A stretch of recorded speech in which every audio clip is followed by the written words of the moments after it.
My name is Nicole Voicu, and in this seminar we will be discussing the short story A Rose for Emily, and we will analyze it through the psychological lens. So, analyzing A Rose for Emily through the psychological lens reveals to the reader the importance of emotional attachments and love within the human species' lives, and also the innate curiosity that is rooted deep within them.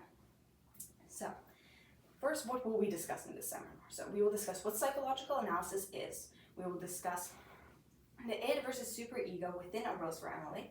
We will discuss the factors that cause Emily to revert to such actions and what caused her behavior. And we will discuss what is revealed by analyzing the unconscious and the unconscious mind of both Emily and the narrator. So first, what is psychological analysis? So the goal of analyzing a text through the psychological lens is to understand the behavior and motivations of a character. Specifically is to understand their subconscious mind and hidden motives that might have driven their actions. For example, their society, their culture, their childhood, or their trauma. Now, one of the main concepts that is used to analyze a text through the psychological lens is Freud's id, ego, and superego concept. Now, Freud believed that the human unconscious mind was divided into three parts: the id, ego, and the superego. The id is the pleasure principle. It's like the devil on your shoulder that is telling you to give into temptation and to give into your desires and disregard all morals, ethics, and consequence. Your superego is the angel. It is the voice of restraint. It is telling you to refer to your own morals and the rules of society before taking any further action. And then your ego is the reality principle. Typically, it is the decision you make in the end, and it is a mediator between the id and superego. However, in certain cases, the id or superego will fully dominate over the other, as seen with A Rose for Emily. So, in the short story A Rose for Emily, Emily's id fully overpowered her superego. Emily's id specifically was her overwhelming desire to escape her loneliness by any means necessary, including murder. And this was seen when she demands the druggist for arsenic, a very lethal poison, and he gave it to her despite having suspicion that she was using this for more sinister means rather than just for wrath control. And this teaches the audience the importance of emotional relationships, romantic or not, within a human's life. As Emily had been isolated and lonely her entire life, this loneliness grew to be too unbearable for her that she fully disregarded all morals and values, such as not harming another human being, and reverted to murder in order to keep the only man she loved within her house and to be with him for the rest of her life. Now, what factors caused Emily's behavior? Mainly, it was her father. Her father believed that no man was worthy of Emily's love, and thus he turned away all people who came to their door to court Emily. This constant denial of having any man to date her or court her caused Emily to grow very isolated from her community and to grow very lonely.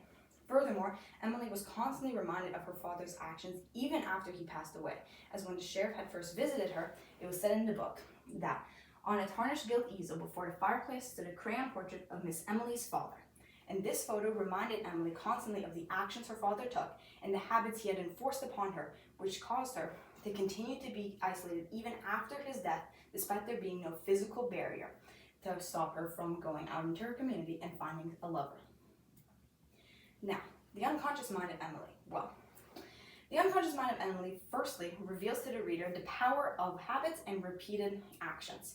As I mentioned with her father, despite him having passed away, Emily continued to isolate herself due to the repeated actions of her father turning away all men from her life. Furthermore, the audience learns that the human species is based on emotional attachments and love, and how by being deprived of either of these will drive a person mad. As seen with Emily's id, she could not withstand this loneliness for very long, and she grew to be so desperate that she reverted to murder in order to keep Homer with her for the rest of her life. Furthermore, she had no remorse over this, which was seen in the quote. There was no quote, my bad. So this was seen when the townsfolk came to her house and they saw that there was a pillow beside Homer's corpse with an indentation of a head and a single iron gray hair, the hair that belonged to Emily, as she was the only one in the town who had this colored of hair. And this quote shows that she had no remorse or guilt towards the murder she committed, as she continued to sleep beside his dead body for the rest of the decades until she also passed away in a means to escape her loneliness, and how this clouded her judgment so much that all her morals were completely disregarded. Finally, the unconscious mind of the narrator. So the narrator within the story acts as a unique representation of the community or the townsfolk as a whole, and this was seen by their usage of we and us. Now, how does this perspective exactly help us? Well, the perspective of the narrator acts as a means to reveal the innate curiosity that is rooted within human nature.